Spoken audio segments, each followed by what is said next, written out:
George Herbert's style has often been described as a complex, plain style, which might sound like an oxymoron, but the more you read Herbert, the more this sounds correct. His poetry is often homely, but it's never rude. His verse sounds off the cuff and spontaneous, as if the stuff of conversation, and yet, if you look closely, his lines are carefully constructed various ways. His imagery is often familiar, and yet, it's often surprising and unexpected. So in this video, I want to look at some of the most endearing aspects of George Herbert's style. Now, George Herbert was an English priest in the early 17th century in the Church of England, the Protestant Anglican Church, and he became a minister in 1630 after a long career in academia. He started out as an orator and rhetorician, so he knows the rhetorical art, as we'll see in many of these poems. But it seems like most of these poems, which were published in the collection of the Temple right after his death in 1633, but it seems like most of these poems were written during the period when he was rector at Bemerton.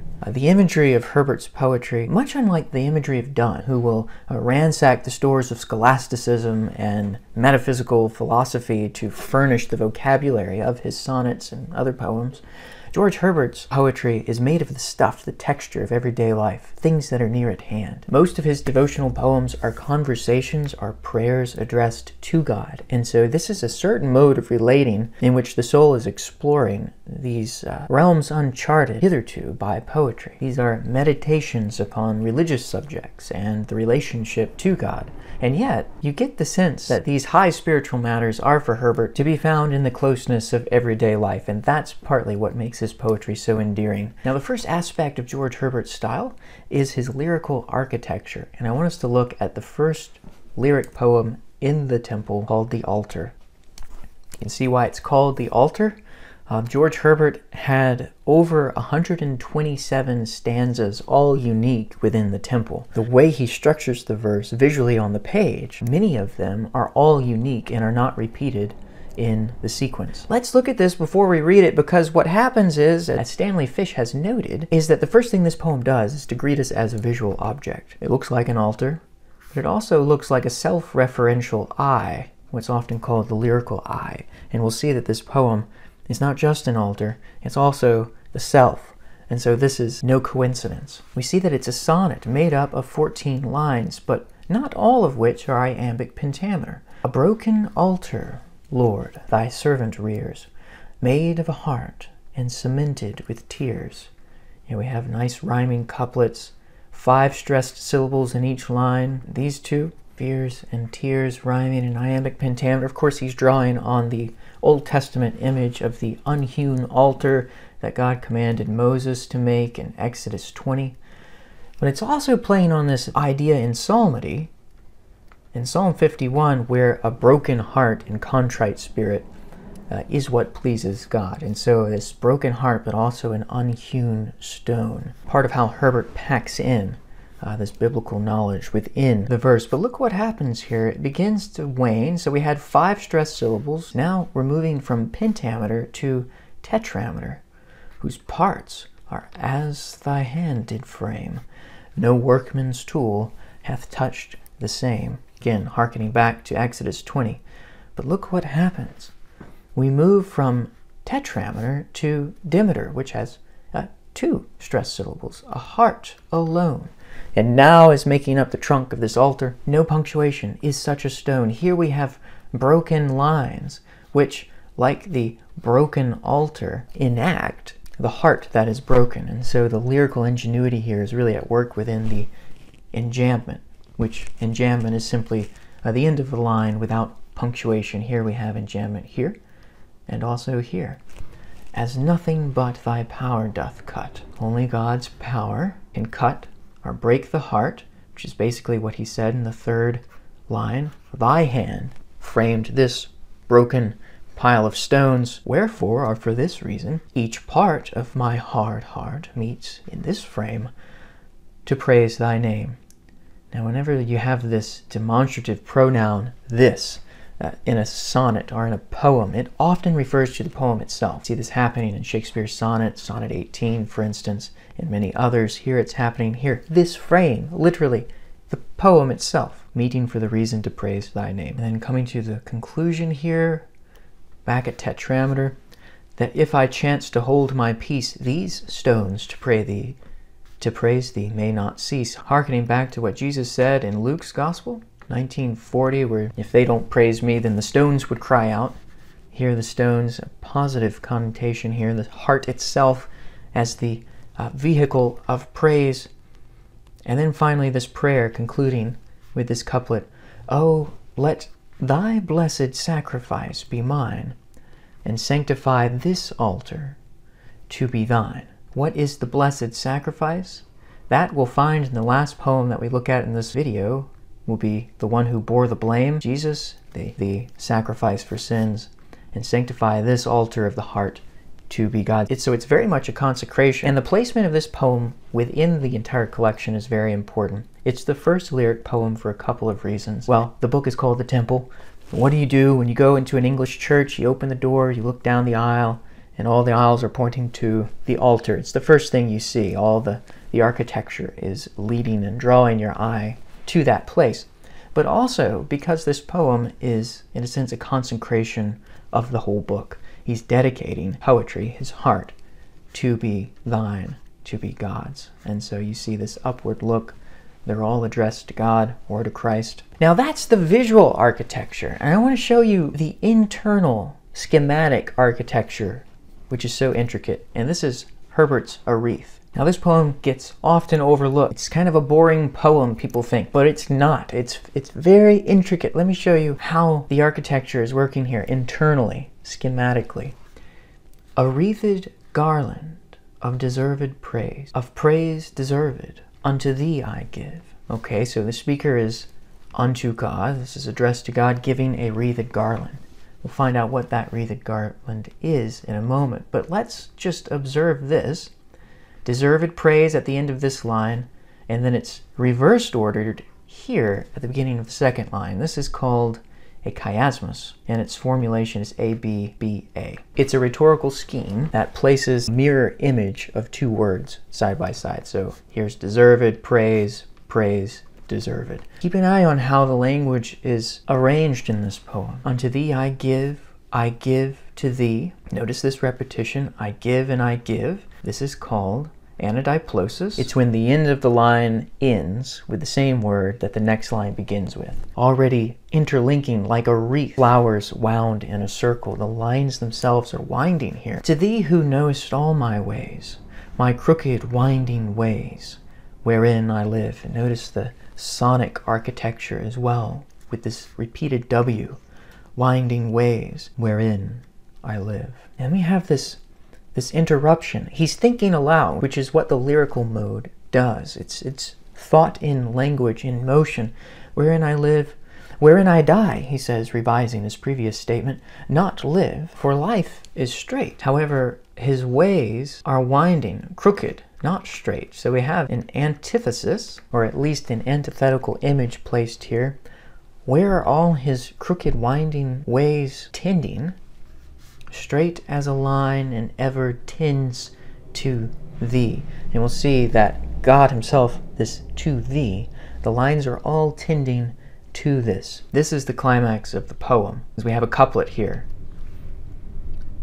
In this anadiplosis again, to thee who art more far above deceit than deceit seems above simplicity. As opposite as deceitfulness is to simplicity or sincerity, that is how high God is from deceit, he's saying. And then picking up again how this is interwoven, simplicity, give me simplicity, that I may live. So live and like, that I may know thy ways. Simplicity, live and like, that I may know thy ways, know them and practice them. Then shall I give for this poor wreath. Here's this word again. The poem itself is a wreath, bound together, the stems not of flowers but of lines, give thee a crown of praise, which is what the poem seeks to do. You see here he's returning to that original prayer, but look closely at the rhymes. We talked about a chiasmus as being A-B-B-A. You've got that repetition. This is an extended chiasmus because this word praise, with this word praise, give, with give. Ways, ways, live, live, simplicity, straight. It's a thought rhyme. Straightness and simplicity are together there. And then the, which comprises the main noun of these two middle nestled lines. So you see how the circular rondra itself makes the poem a wreath. This is part of what might be called the metaphysical wit of George Herbert's devotional poems. So something to keep in mind, these are rhetorical schemes which he certainly would have learned as a rhetorician of Cambridge. Part of how his previous vocation is now informing his vocation as a priest and also now secretly as a poet. Next, let's look at figurative language. George Herbert, like many of his contemporary poets, loved metaphors, similes, conceits. And as I said, his poetry is made up of the stuff of everyday life. Flowers, windows, gardens. His poetry is often like a country cottage just stuffed with furniture and household goods and things we all know. And the simplicity of his figures marks his style. So let's turn to The Flower, one of his most beautiful and most anthologized poems. You see here we have a completely new stanzaic form. And this is part of how the architecture just goes all the way through all these poems. This is a poem in which the speaker compares his soul to a flower. How fresh, O Lord, how sweet and clean are thy returns, even as the flowers of spring, to which besides their own demesne, the late past frost tributes of pleasure bring. Grief melts away like snow in May, as if there were no such cold thing. Here's this simile, as the flowers in spring are the Lord's return to the soul, but also this verb metaphor, grief and emotion melts figuratively like, there's the simile, snow in May. And so we have springtime imagery here, as if there were no such cold thing. Who would have thought my shriveled heart could have recovered greenness?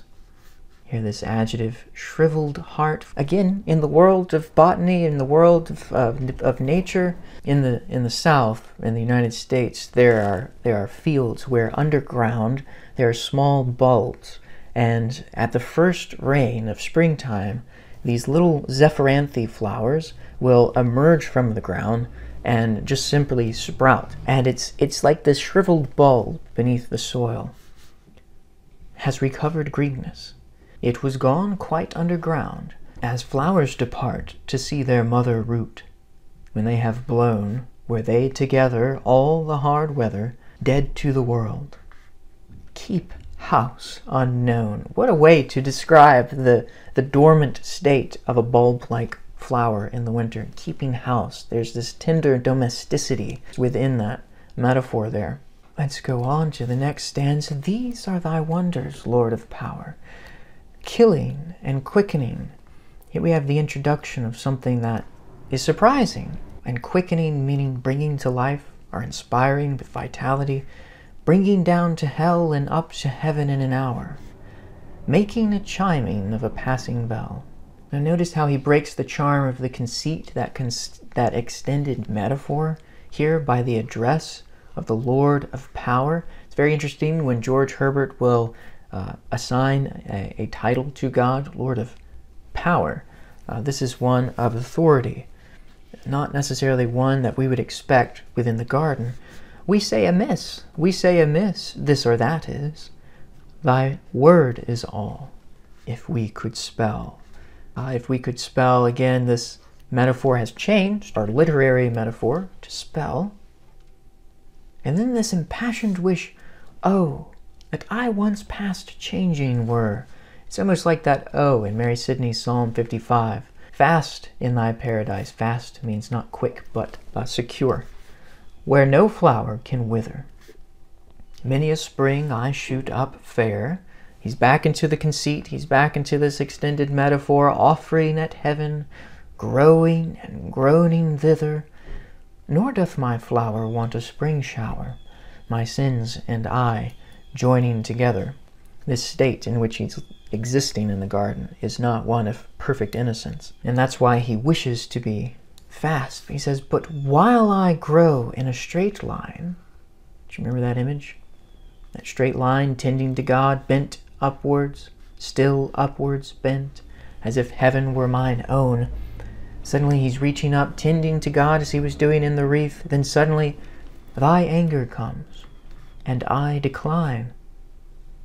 What frost to that? What pole is not the zone where all things burn, when thou dost turn, and the least frown of thine is shown? Here the Lord of power, turning in wrath, a change of relation, known by the change of condition in the soul, turns here. And now, in age, I bud again. Now that he's old, he begins to bud, and after so many deaths, I live and write. I once more smell the dew and rain, and relish versing. Oh, my only light! It cannot be that I am he on whom the tempests fell all night. One of the most beautiful stanzas in this poem. Really tender for a number of reasons. One, he's describing what happens the morning after the dark night of the soul, this feeling of alienation from God. Now in his old age he buds again and lives and writes, and he's relishing versing. This means to write poetry. I mean, it would have been bald and plain to have said, I once again enjoy writing poetry. It would have been highfalutin and very neoclassical to say, once again I court the muse. But here he says, I relish versing. There's something so homely and so Herbert about that. And now no longer does he call him the Lord of power, but my only light. And he seems to, the tempests at night seemed but a distant memory. These are thy wonders, Lord of love. Ah, do you see how we've made this movement? Many poems will bring you from one space to the next. The beginning of a poem is very different from the end because it takes us on this journey, and part of the journey here has to do with the names of God. First, Lord of power, my only light, now Lord of love. These are thy wonders to make us see we are but flowers that glide. Wonders, flowers, beautiful kind of chiming there, which when we once can find and prove, thou hast a garden for us where to bide. Who would be more, swelling through store, forfeit their paradise by their pride? Here in the last stanza, this paradise and garden imagery, he seals the conceit, giving the poem this sort of eschatological fulfillment, and even achieving a kind of inevitability that the extended metaphor gives the poem. We simply just come to rest so delicately upon this last line. Beautiful use of metaphor really characterizes Herbert's poetry. Now the third lovable aspect of George Herbert's style is his surprise endings. Many of his poems will often snap back at the end with either a couplet or a sudden change of tone, and will often resituate the speaker within a right relationship to God. This poem's parabolic. It takes from its mode some of the parables in the Old Testament and in the New, with Jesus' many parables that rely upon the relationship of God and his people as that of a landlord and tenants. This you can find in the book of Isaiah, among other places, in the Synoptic Gospels. And here is a simple story. Having been tenant long to a rich lord, not thriving, I resolved to be bold, and to make a suit unto him to afford a new small rented lease, and cancel the old. So this tenant, this farmer, belongs to a rich lord, but he wants to make a complaint or a formal suit against, to give him a new lease. This idea of the tenant not thriving perhaps echoes the curse in Genesis 3:18, when the ground is cursed to bring forth thorns and thistles. So instead of actual fruit, perhaps he's not thriving because of the curse. But keep in mind this idea of new and old, because it's key to the allegory. In many ways, this is a parable or an allegory on the change from the old covenant to the new. So our speaker goes to find the rich lord. In heaven at his manor I him sought. They told me there that he was lately gone about some land, which he had dearly bought long since on earth to take possession. Interesting syntax here in this line. The subject and verb. I sought him, verb, subject, object. In heaven at his manor. Part of it is to defamiliarize, to break us out of a very rational mode of thinking, but it also helps to preserve the meter, because you'll notice that it's very rhythmic. In heaven at his manner I him sought. Perfect iambic pentameter there with the word order. They in heaven told him that he was gone.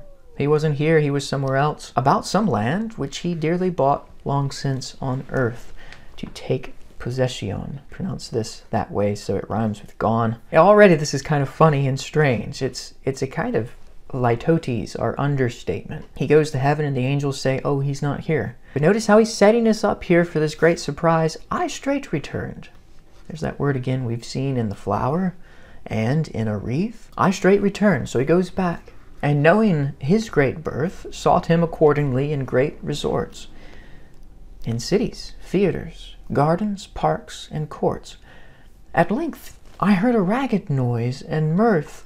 And notice how that sense is not complete. We have enjambment here, causing us to hold in our mind a certain sense that's incomplete as we move to the next penultimate line. Increasing the suspense here with the enjambment, and here at the couplet. At length I heard a ragged noise and mirth of thieves and murderers. There I him espied. So he sees him there among the murderers, who straight your suit is granted, said, and died. He didn't even have to ask for the exchange of the new for the old. So the first surprise is here to find him among the murderers and thieves, and the second is his death, which precipitates the exchange of the suit, the granting of the request. So the surprise relies upon this theological hinge in which the Old Covenant and the Old Testament, in which the relationship to God was built upon works and law, is suddenly changed and exchanged in the New Covenant, in which the relationship to God is not through law and works, but through love and grace. And so this theological hinge is really at the heart of this poem. You notice too that the couplet, that rhyme there, really heightens that snapping into place of the surprise. It's a Shakespearean sonnet, and he uses that couplet really effectively. Now the fourth aspect of Herbert's style, which I just love, is something I would call his devotional sweetness, or the sweetness of his devotional fervor. And I use sweet there because it's one of Herbert's favorite words. If you read The Temple, the word sweet, sweetly, comes up again and again in his descriptions of relating to God and the way God relates to him. And he achieves a sort of sweetness without an overbearing saccharineness. Part of this can be seen in his Love Three, the last poem of The Temple. It's called Love Three because there are two other love poems. And my theory with the three love poems in The Temple is that one deals with God the Father, one deals with the Holy Spirit, the third deals with the Son. So I think love has a kind of Trinitarian valence here, and here it's focused on Christ, the one who bore the blame, as we'll see. But let's just look at this. One of the most beloved poems of Herbert begins, "Love bade me welcome, yet my soul drew back, guilty of dust and sin. But quick-eyed love, observing me grow slack from my first entrance in, drew nearer to me, sweetly questioning if I lacked anything." We have the context of hospitality. This is the metaphor here. God personified, or God's love personified here. Welcoming the soul. But the soul draws back, almost like the lover in the Song of Solomon, when she opens the door and the lover withdraws. Also possibly based on Sir Philip Sidney's translation of Psalm 23, which of course uses that imagery of a supper where the soul sits at the table of God in the presence of his enemies and his cup overflows. But also in the book of Revelation, the last book in the New Testament Christian scriptures, we have Christ saying in chapter 3, "Behold, I stand at the door and knock, and anyone who will let me in, I will sup with him." We also have the image in the book of Revelation of the marriage supper of the Lamb, when all the church is finally there with Christ, and it's portrayed as a marriage supper. So we have this supper imagery going on, very biblical. But quick-eyed love, observing me grow slack, recoiling out of shyness because of dust and sin. Now notice the cohabitancy here of metaphor and the literal, the object it represents, sin. Metaphor, literal relation. Wendler talks about this. But love drew near, sweetly questioning if I lacked or needed anything. And the soul answers, "A guest," I answered, "worthy to be here." Love said, "You shall be he." And then this protest, "I? The unkind, ungrateful? Ah, my dear, I cannot look on thee." Now notice the slackness of vision here compared to quick-eyed love. He cannot look on thee. But love, he says, love took my hand, and smiling did reply, "Who made the eyes but I?" The guest really wants to negotiate the terms of this dinner, but love simply will not. Of course, it's out of this sense of unworthiness that the guest wants to do so. This reply of love harkens back to God's reply to Moses. When he calls Moses at the burning bush, Moses says, "I can't speak, so you can't call me to be a preacher." And God says, "Who made man's mouth? Who makes the dumb to speak? Who makes the blind to see?" So that's echoed here as well. It's also possibly a pun here. "I cannot look on thee." In Scripture, there's this idea that no one can see God and live, so I, as in the self, but also the ocular eye, cannot look on thee. So, okay, he says, yes, true, you've made the eyes, truth, Lord, but I have marred them. Let my shame go where it doth deserve. Just not here. And love says, "And know you not," says love, "who bore the blame?" Pointing to Christ, who granted the suit through his death and made that theological pivot from the Old Testament to the New. Who bore the blame for sins? Of course, hearkening back to the book of Isaiah chapter 53, where the Messiah is prophesied as one who will bear their iniquities. "All we like sheep have gone astray, and turn everyone to his own way, but the Lord shall lay on him the iniquity of us all." Who bore the blame? The guest says, "My dear, then I will serve." He just can't accept that he's going to be the guest here. And love simply says, "You must sit down." Now notice the stress falling on this. "You must sit down," says love, "and taste my meat." So I did sit and eat. It's beautiful, kind of an understatement in a way. Love, of course, wins, and so what can the guest do but sit down and eat? This, of course, comes from Luke chapter 12, where Jesus says that he will make them sit down and eat with him, and that he will come forth and serve them. It's also very similar to the Last Supper, where Jesus tries to wash Peter's feet, a task usually relegated to servants, and Peter says, "No, you won't wash my feet, Lord, I'll wash yours." And Christ says, "You'll have no part with me unless I wash your feet." And Peter gives in and says, "Okay, wash my feet. Wash everything in that case." But you can see how Herbert has created this sweet devotional poem out of the textures of Christian theology and of Scripture. It's so rich, and there's so much I didn't get to mention here. So if you notice anything, please do mention it. So these are 4 lovable qualities in George Herbert: his lyrical architecture, his homely and domestic use of metaphor, those surprise endings that often confront us unexpectedly at the end of his poems, and this sense of devotional sweetness that I think really has been the main appeal for George Herbert's poems, not just for Christians, but for secular readers as well. Thanks for watching. I hope you enjoyed this, and I'll see you all in the next video.